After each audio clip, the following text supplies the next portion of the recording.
अस्सलामुअलैकुम नाज़रीन, प्रोग्राम में आपको कहेंगे खुशामदीद। आप देख रहे हैं मुबश्शिर लुकमान यूट्यूब चैनल। मैं हूँ महविश तबस्सुम। नाज़रीन, आज डॉलर नीचे चला गया है। डॉलर एक दिन में 12 रुपए गिर गया है और फॉरेक्स डीलर्स के मुताबिक इस वक्त मार्केट में डॉलर बेचने वाले तो हैं लेकिन खरीदने वाला कोई भी नहीं है। स्टॉक मार्केट की अगर बात करें तो वो भी 900 पॉइंट्स ऊपर चली गई है। मुबश्शिर साहब, बहुत बहुत मुबारक हो पहले तो आपको, ये बड़ी आज एक अच्छी खबर है, इस पर क्या कहेंगे आप? पहली बात तो ये कि ये पाकिस्तान को मुबारक हो, और मैं सिर्फ ये दुआ करूंगा कि यार ये पहले भी एक दो दफ़ा ऐसा हो चुका है, हमें खबरें आ चुकी हैं, लेकिन हमें चाहिए को देर पा और मुस्तकिल मिजाज हो। डॉलर जो है ना वो कहीं पे आकर रुके, ये नहीं है कि फ्लक्चुएट करता रहे, क्योंकि कारोबार जो है वो मुतासर होता है। तो अब यह है कि उम्मीद तो है कि और काम आएगा। उसकी एक बड़ी वजह यह है कि हुकूमत ने जो इम्पोर्ट्स के ऊपर बैन किया था और रोका था इम्पोर्ट्स को, क्योंकि हमारी आप देखें 70% हमारी इकॉनमी में चीज़ें इंपोर्ट होती हैं, 30% एक्सपोर्ट होती हैं। तो जब उन्हें फालतू की इंपोर्ट्स को, जिसमें ये लग्जरी कार्स हैं, मोबाइल फ़ोन्स हैं और चीज़ें हैं, इन चीज़ों को रोका था, तो उससे जो है वो डॉलर की पे आउट जो है वो कम हो गया। तो वो जो है ना अब उसका फ़र्क पड़ रहा है। दूसरा, डॉलर इंटरनेशनली स्ट्रॉन्ग हो रहा था पूरी दुनिया में, सिर्फ पाकिस्तान में नहीं पूरी दुनिया में हो रहा था। और अब जो है ना वो एक ट्रेंड आया कि और अगले कुछ दिन में मुझे लगता है डॉलर मज़ीद नीचे जाएगा और स्टॉक मार्केट मज़ीद ऊपर जाएगी। तो इंशाल्लाह I think we'll hear good news in the days to come. चलें, अल्लाह करे ऐसा ही हो। अच्छा सर, कौमी असम्बली से झूठ बोलकर इस्तीफा ज़ाहिराबाद में देने के बाद जो फैसल वावड़ा साहब हैं, रियासत मदीना के एक और कमांडर, वो आजकल नजर आ रहे हैं अमेरिका में। तो ये क्या रजीम चेंज का बदला लेने गए हैं? देखिए, फैसल वाडा अकेला झूठा नहीं है, पीटीआई के अंदर बहुत बड़े बड़े झूठे और तुरम खान और आईजी बैठे हैं झूठों के, जो बातें ऐसे करते हैं जैसे पता नहीं कितने बड़े सोशलिस्ट हैं, लेकिन एक्चुअली वो उनकी आप करप्शन की कहानियां मैं आपको बताऊं तो आपके होश उड़ जाएं। जो आपको पता नहीं है बात, क्योंकि आप हमें उस वक्त आपने ज्वाइन नहीं किया था, मैं आपको बता दूं कि फैसल वाडा के खिलाफ जो इलेक्शन कमीशन में एक कंप्लेंट थी और स्पीकर नेशनल असेंबली को, वो मैंने की थी, मुबश्शिर लुकमान ने, और मैंने वो साइन की थी और मेरे काउंसिल ने वहाँ भेजी थी और उसके ऊपर सारी कार्रवाई हुई थी और मेरे ऊपर बड़ा प्रेशर डाला गया था हुकूमत की तरफ से। खुद इमरान खान ने मुझे कहा था कि जी ये वापस ले लो क्योंकि वो ये हो जाएगा वो हो जाएगा। बट बाय दैट टाइम मैंने कहा मैं गलत काम में किसी का साथ नहीं मैं दे सकता, और बहरहाल वो डिस्क्वालीफाई हुए। फिर उनको सेनेट का बना दिया तो सेनेट से भी वो डिस्क्वालीफाई हुए। और मैं उस वक्त भी कहता था लोगों को कि ये तुम्हें पाकिस्तान में नज़र नहीं आएगा, ये अपने 2 नंबर पैसे के साथ बाहर होगा, बाहर ही है। अल्लाह खैर सल्ला। कितने अमेरिकन पासपोर्ट होल्डर्स और नेशनलिटी होल्डर्स जो इमरान खान की टीम में हैं, उनमें से एक भी इस साजिश के बयानिए के बावजूद अमेरिका की नेशनलिटी छोड़ने को तैयार नहीं, अपने बच्चों को लाने के लिए तैयार नहीं, वहाँ से अपने घर भेजने को तैयार नहीं। आप इससे अंदाज़ा लगा लें कि झूठ क्या होता है, फरेब क्या होता है, मकारी क्या होती है, दगाबाजी क्या होती है। सही। अच्छा, लेकिन सर शेख रशीद साहब ये कहते हैं कि फॉरेन फंडिंग तो दफन हो गया है और अब फैसला सुप्रीम कोर्ट के पास है। वो कहते हैं कि इत्तेहादी अब चाहें तो मीडिया खेलें, क्योंकि वो ये कहते हैं कि नवाज शरीफ साहब के केस और फॉरेन फंडिंग में फर्क है, क्योंकि वो ये कहते हैं कि जो बयान हल्फी है और सर्टिफिकेट है उसमें फर्क है। ये मंतक आपकी समझ में आती है? असल में शेख रशीद को एक बीमारी है, बड़ी मोहलक किस्म की बीमारी है। शेख रशीद और फवाद चौधरी ये 2 लोग ऐसे हैं कि अगर ये रोज़ मीडिया पे कोई बात ना करें तो उस दिन इनके पेट में गैस हो जाएगी, बीमार हो जाएंगे। इनको इस बगोल खाने से भी फ़ायदा नहीं होता। तो इन्होंने किसी न किसी तरीके से इन्होंने मीडिया में रोज़ कोई ना कोई खबर घड़नी है। हम लोग बैठ के सोचते हैं ना कि स्क्रिप्ट कैसे करना है, न्यूज़ कैसे बनानी है, ये खबर सोचते हैं हमने टिकट्स कैसे बनाने हैं और हमने डिबेट कैसे अपने इर्द गिर्द करवानी है। सुप्रीम कोर्ट तो अभी गया ही नहीं मामला, लोगों को मिस इन्फॉर्म कर रहे हैं, झूठ बोल रहे हैं अगेन। देखें, इलेक्शन कमीशन ने जब ये किया तो उसके बाद शो कॉज नोटिस उन्होंने दिया, 15 दिन का टाइम है उस शो कॉज नोटिस के लिए। 15 दिन के बाद इलेक्शन कमीशन जो है वफाकी हुकूमत को अपनी सिफारिशात जो है वो भेजेगी। वफाकी हुकूमत उसके ऊपर डिसाइड करेगी कि उन्होंने पैसे सिर्फ जब्त करने हैं, उन्होंने रुकनीत मुअत्तल करनी है, या उन्होंने पार्टी को कलअदम करार देना है, और वो सारा रेफरेंस बनाकर फिर वो सुप्रीम कोर्ट भेजेगी। तो ना शो कॉज का जवाब आया, ना रेफरेंस बना, ना उसके मोरकात, ना उसके TORs, सुप्रीम कोर्ट में गया नहीं, तो फैसला सुप्रीम कोर्ट कहां से करेगी?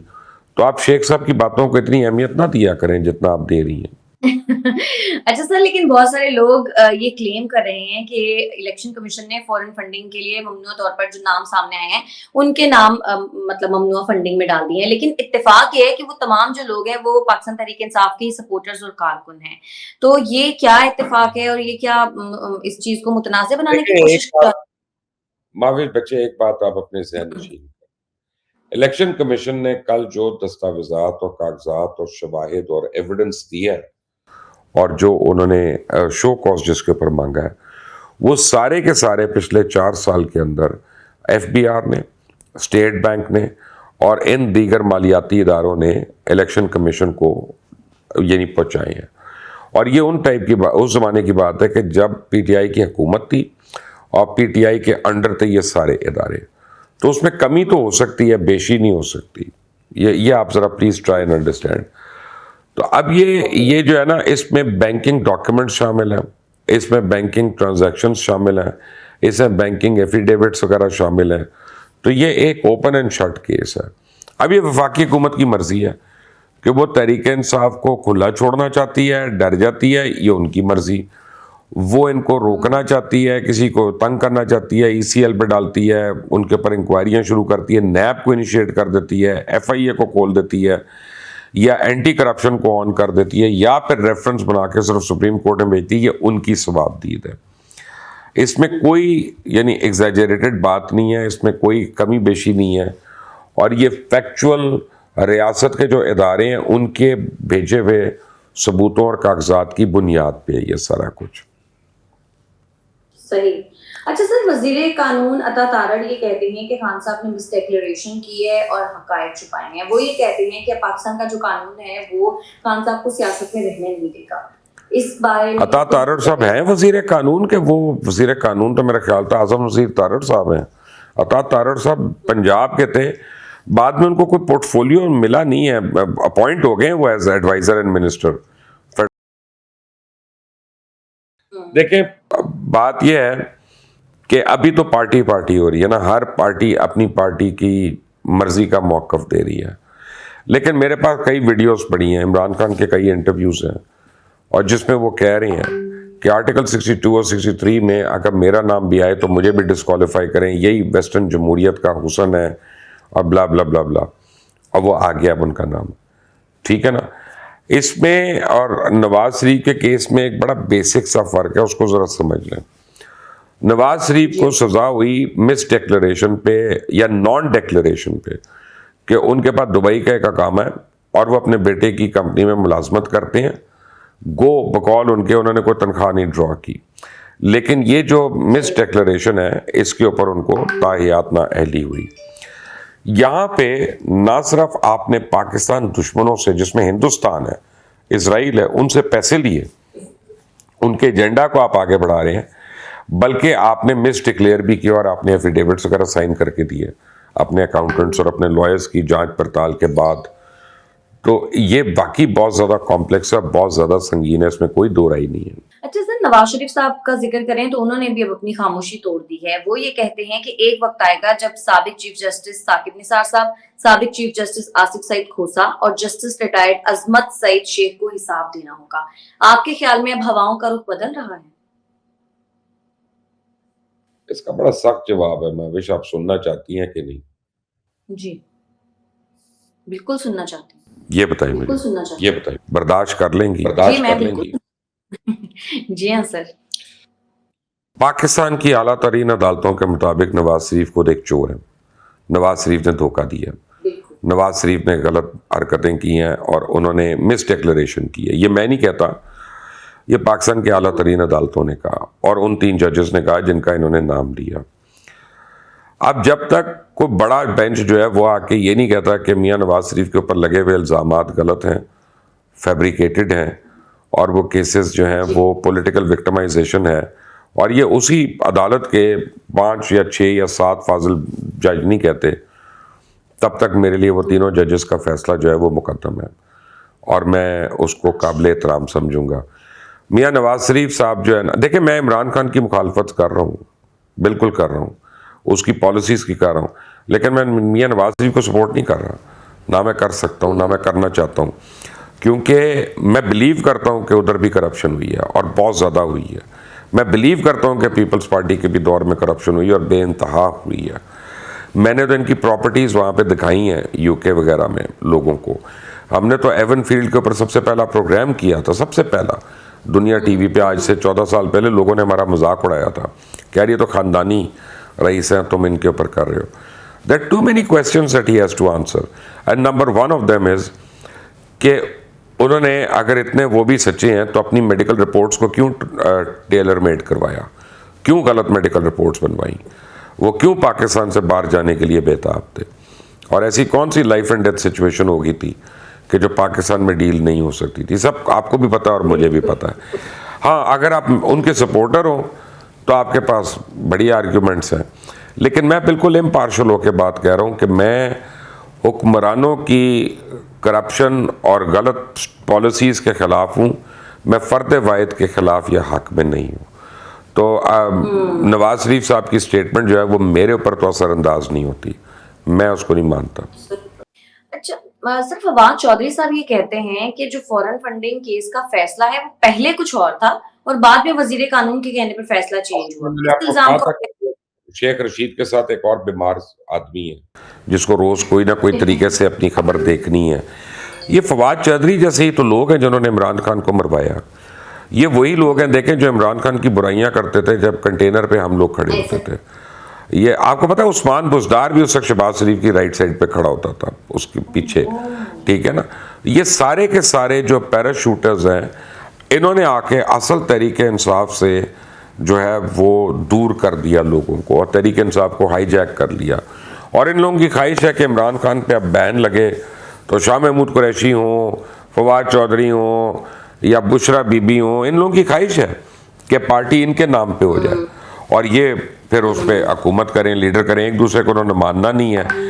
पीटीआई का एक पॉपुलर वोट बैंक है, अगर वह हुकूमत में आ जाती है सीटें जीत के तो इन लोगों की लॉटरियां को रोक टोक ही नहीं है, क्योंकि ऊपर खान ने भी नहीं होना, कुछ भी नहीं होना। तो इनकी तो ख्वाहिश है कि इमरान खान पे बैन लगे। तो प्लीज ऐसे लोगों को, अगर ऐसा हो गया तो फिर एमक्यूएम वाला हाल होगा ना, पार्टी ज़ाहिर डिस्ट्रीब्यूट हो जाएगी। नहीं, एमक्यूएम बड़ी ऑर्गेनाइज पार्टी है, इसमें कोई दो राय नहीं है। एमक्यूएम तो है, लेकिन हम एमक्यूएम से इख्तलाफ कर सकते हैं, लेकिन उनकी ऑर्गेनाइजेशनल स्किल जो है ना, उस पर हमारा कोई इख्तलाफ राय नहीं है। और पीटीआई में वो ऑर्गेनाइजेशनल स्किल नहीं है और ना उनका वो टेम्परामेंट है ऑर्गेनाइजेशन जो है। लेकिन सर देखे ना, पीएसपी अलग बन गई, एमक्यूएम पाकिस्तान है, मतलब अलग अलग हो गए ना जब से बानी एमक्यूएम को अलग किया। अब काफ़ी मेहनत हो रही है, वैसे आपको मैं अंदर की खबर बता रहा हूँ कि एमक्यूएम के तमाम धड़ों को एक किया जाए। अगर आमिर खान और मुस्तफ़ा कमाल के ज़ाती इख्तलाफात जो हैं और वो दूर हो जाएं और खालिद मकबूल सिद्दीकी और फ़ारूक सत्तार साहब के ज़ाती इख्तलाफात दूर हो जाएं तो एमक्यूएम एक भी हो सकती है। और मेरा ख्याल है हो कि ये NA-245 जो है ना कराची में, जो आमिर लियाकत साहब की वेकेटेड सीट पे जहाँ पे इलेक्शन हो रहा है यहाँ, और ये PCHS के इलाके में, मैं आपको एडवांस से बता रहा हूँ कि वहाँ पीटीआई जीत रही है और बड़े मार्जिन से जीतने वाली है। यानी इसमें कोई दो राय नहीं, मार्जिन मैं कह रहा हूँ और बड़ा मार्जिन कह रहा हूँ।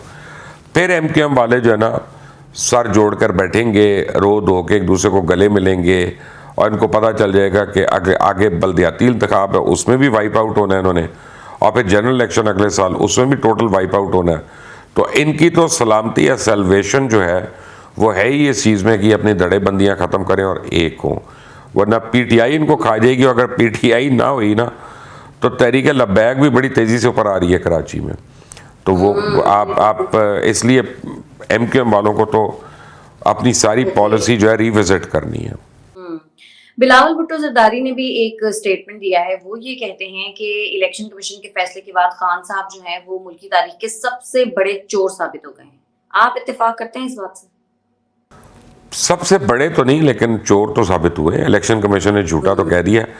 अब बड़े और छोटे का तो मैं क्या करूं। एक आदमी के पास अलेजिडली $7 बिलियन की करप्शन है, एक के पास $5 बिलियन की करप्शन है, एक आदमी की चंद $1 मिलियन की करप्शन है।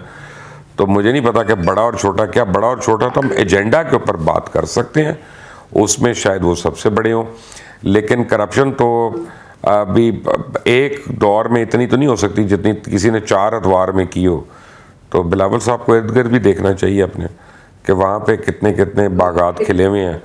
और क्या सिंध अभी भी सिंध रेवेन्यू बोर्ड जो है इस वक्त मेरा ख्याल है साल का 150 बिलियन कमा रहा है, और मुझे नहीं पता लेकिन चंद टके लग रहा है अवाम के लिए। तो सिंध के अंदर सिंध की अवाम का तो जो हाल है अल्लाह माफ़ करे, वो तो लगता है कि मोहम्मद बिन कासिम के वक्त का सिंध है। अब आप अंदर से तो जाके देखें तो उसका ब्लेम तो सिर्फ पीपल्स पार्टी को जाएगा ना, और तो किसी को नहीं जा सकता। ऐसा ही है, बिल्कुल ऐसा है, कुछ काम ही नहीं किया। सर राना सनाउल्लाह साहब ये कहते हैं कि हुकूमत मुसद्दिका सबूतों पर डिक्लेरेशन दे सकती है और ये साबित कर सकती है कि ज़ाहिर है पीटीआई फॉरेन एड पार्टी है। वो कहते हैं कि अगर सुप्रीम कोर्ट भी ये डिक्लेरेशन बरकरार रखती है तो फिर पार्टी तहलील हो जाएगी। आप क्या समझते हैं, कब हुकूमत डिक्लेरेशन देगी और क्या सुप्रीम कोर्ट उस डिक्लेरेशन को बरकरार रखेगी? जो कुछ भी हो महीने के आखिर से पहले नहीं होगा। पहले तो आप समझें कि 15 दिन तो हैं उनके पास जवाब देने के लिए, और जवाब नहीं दिया उन्होंने अगर, या जवाब दिया दोनों सूरतों में, फिर ये हुकूमत को रेफरेंस उस जवाब के ऊपर बना कर भेजेंगे, फिर हुकूमत सुप्रीम कोर्ट भेजेगी। तो ये टाइम तो लगेगा इसमें, ये आनन फानन तो नहीं होने वाली बातें, ये 1-2 दिन के अंदर। जो पास कोई जवाब है आप समझते हैं? जाहिर है उनको तफसीली जवाब एक देना है और एक मौका उनको जवाब देना होता तो माविज बच्चे फिर वो अभी पिछले 8 साल में ना दे देते। अगर पहले कोई जवाब देना होता तो वो स्वाय विक्टिम कार्ड खेलने के वो और कर क्या रहे हैं। जब अपनी भी हुकूमत थी कितनी 33 बारी वो कोर्ट में गए हैं कि जी इसको ख़त्म करें केस को, 32 बारी उन्होंने उसमें अल्तवा करवाया, 9 उन्होंने इस पर वकील अपने बदले हैं। तो अब आप खुद सोच लें कि उन्होंने कितनी एहसन तरीके से कोऑपरेट करने की कोशिश की है। आलमी मार्केट में तेल की जो कीमतें हैं वो मजीद कम हो गई हैं, तो अब मिफ्ताह इस्माइल साहब आवाम को कोई रिलीफ फराहम करेंगे आपके ख्याल में? मेरा ख्याल है कि एक प्रपोजल जो अंडर डिस्कशन है फेडरल गवर्नमेंट में वो ये है कि आलमी मंडी से डायरेक्ट लिंक कर दो तेल को, तो उसका यानी और उसकी प्राइस को, उसका एक फ़ायदा ये है कि हर 15 दिन के बाद जो ओगरा कहती है ना कि नई कीमत तेल की, तो वो 15 दिन की तलवार जो है ना आवाम के सर से हट जाए। अगर फ़र्ज़ करें अब ड्रॉप हुई है तो फिर उसका डायरेक्ट बेनिफिट जो है वो आवाम को मिल जाएगा। अगर वो इंक्रीज़ होती है तो वो डायरेक्ट इंक्रीज़ आ जाएगा यहाँ पे, उसमें गवर्नमेंट जो है उसके ऊपर ब्लेम गेम जो है वो ख़त्म हो जाएगी कि वो पिछली गवर्नमेंट ने किया, इस गवर्नमेंट ने किया, उसने किया।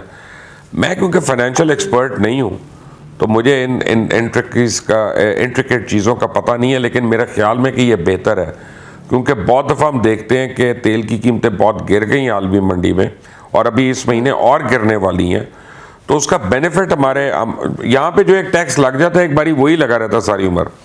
आपको मैं एक बड़ी मज़े की बात बताऊँ कि हमारे कई टोल प्लाजाज हैं जहाँ पे 50-50 रुपए गाड़ी को टैक्स देना पड़ता है कई डिफरेंट हाईवेज़ के ऊपर।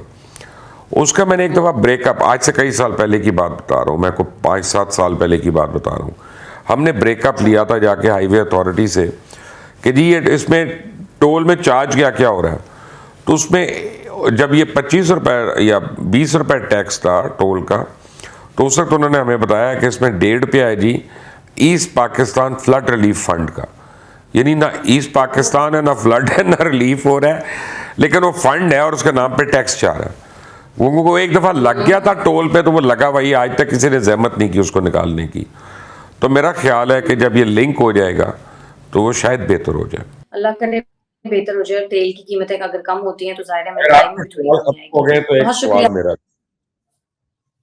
जी जी जी, मेरे सवाल खत्म। अब ये बताएं कि आपके घर का जो व्हाट्सएप ग्रुप है उसमें क्या डिस्कस हो रहा है हुकूमत के बारे में और ईसीपी के बारे में? सर वो यही कह रहे हैं कि ये उनके खिलाफ बहुत बड़ी साजिश है, इमरान खान के खिलाफ। राइट, अगर साजिश है तो खुद तो आप मान रहे हैं कि हमने झूठे एफिडेविट साइन करके दिए। नहीं, लेकिन मेरा जो व्हाट्सएप फैमिली ग्रुप है ना वो नहीं मान रहा। वो ये कहते हैं कि खान साहब के खिलाफ साजिश है। खान साहब जो है वो बिल्कुल क्लियर है हर मामले में। चलें, अल्लाह करे कि उनको क्लैरिटी मिले और अल्लाह करे कि उनकी भी आंखें खुलें। मैंने कल वाली जो वीडियो है वो शेयर की थी और मैंने कहा था कि इस वीडियो को जरूर देखें क्योंकि इसमें हमारे व्हाट्सएप ग्रुप का जिक्र है। हाँ, और नहीं उनसे कहें, उसका जिक्र तो रोज हो रहा है, दिन में 3 बारी जब भी मेरी और आपकी टेक्स्ट पे मैसेज होता है तो हम व्हाट्सएप ग्रुप के लिए हम कोई ना कोई तबर्रा तो करते रहते हैं उसके ऊपर हम। बिल्कुल ऐसा ही है। लेकिन चलें, जब कभी उस व्हाट्सएप ग्रुप में कोई चेंज आएगा, ख्यालात चेंज होंगे, तब भी मैं आपसे जरूर शेयर करूंगी, जिसके इम्कानात नहीं है। Thank you ma'am. बहुत शुक्रिया आपका। नाज़रीन, आज के प्रोग्राम से इतना ही। अगर आपको हमारी वीडियो पसंद आती है तो हमारे चैनल को कर दें लाइक, सब्सक्राइब और शेयर, और अपनी कीमती राय से हमें जरूर आगाह कीजिएगा। हमें इजाजत दें। अल्लाह हाफ़िज़।